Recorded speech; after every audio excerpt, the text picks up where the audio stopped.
You are tuned into Solid 100. Today I can be a henele, or Bolalo, Beco, no matter Makia, Jebena, Kpakpando, Kitinga, Agabalaguru. Papa, Hendi. Wami Emelo, Dinalalo Ibo, Maalu Cholo Ibo, Ubawa Buru Sobule, Aquamunebe, Bukoanese Remo, Ibo, Chiswenike, Kaimesieni, Onulande Anesi, Apulionye.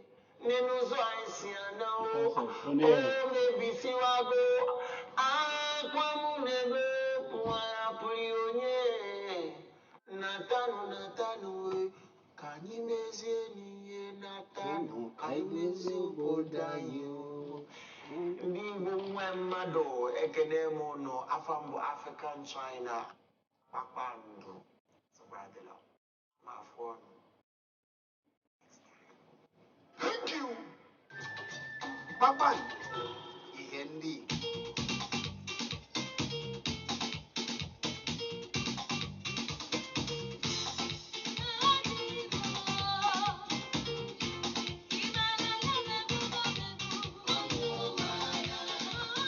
Daddy, Imana love the book of men on your mind. Yeah, I'm from Bolly, you know. Ndị Igbo ya na-asụ unu na-akwado nụ Kpakpando. Kpakpando bụ ebe a nọ. Ị nọ na West Africa, ị nọ Europe, ị nọ na Nigeria, ebe ọbụla ị nọ na-akwado nụ Kpakpando. Kpakpando bụ ebe a nọ. Kpakpando, ihe ndị. Afọ m bụ Chinedu Ikedieze MFR Anetu Ake bụ abụ Kpakpando nke mbụ nọ na Naịjirịa inwe atụ nke ka na-akwanye asụsụ Igbo na omenala Igbo nke nwoke. Kpakpando, ihe ndị. Amonye mbano unawuno awe mekike amonye mbano hime mbano umezi otu precisely ori owere elotu nodi usa Kpakpando oyoyo. Kpakpando, ihe ndị. Igbo ndị ọma ekele m unu nke onye chiri ya zelo. Abụ m Chizzy ani. Ọ bụ m na-ewetara unu nzukọ kwa Thursday niile na ọkụ elekere ya 3 na ọkara ruo elekere ya 4 na ọkara. Olukwe na Friday nwetara unu Kpakpando n'ọkwa elekere ya 3 n'ọkara ruo elekere ya 4 n'ọkara. Ọ bụ na Kpakpando ka anyị na-ekwu maka ndụ ọma ndị Igbo na-ebi, omenala na ihe ọma niile eji mara ndị Igbo. N'eziokwu, Solid FM anyị na-eti eti Kpakpando ihe ndị Igbo.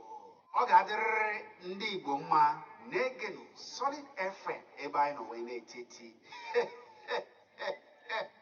100.9 Solid FM. You.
You tune into Solid 100.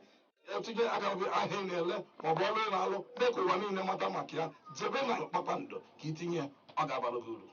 Kpakpando ihe ndị Igbo. Nwami ya mere ndị na-alụ oyibo ma alụcha ọlụ oyibo ụgwọ ọnwa bụrụ nsogbule akwa mụ na-ebe bụkwa ọhaneze rue mmụọ Igbo jisiwe n'ike ka anyị mezie n'ihe onye ụlọ nne ya na-esi ewu ọ hapụrụ ya onye nne n'ụzọ anyị si ana o mebisiwago akwa mụ na-ebe Natanụ ka anyị mezie n'ihe natanụ ka anyị mezie obodo anyị ndị Igbo nwe mmadụ ekene m ụnụ afọ mbụ African China Kpakpando sabadela ma afọ ọnụ. Thank you. Kpakpando ihe ndị Igbo.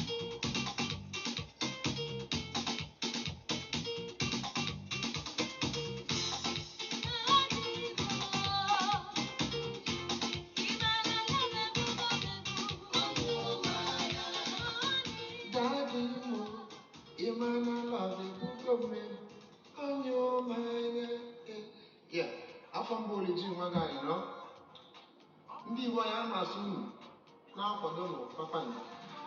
Kpakpando bụ ebe a nọzi ị nọ na West Africa, ị nọ Europe, ị nọ na Nigeria, ebe ọbụla ị nọ na-akwado nụ Kpakpando.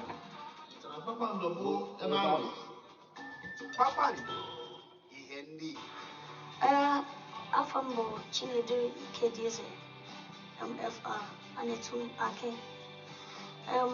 bụ abụ Kpakpando nke mbụ nọ na Nigeria.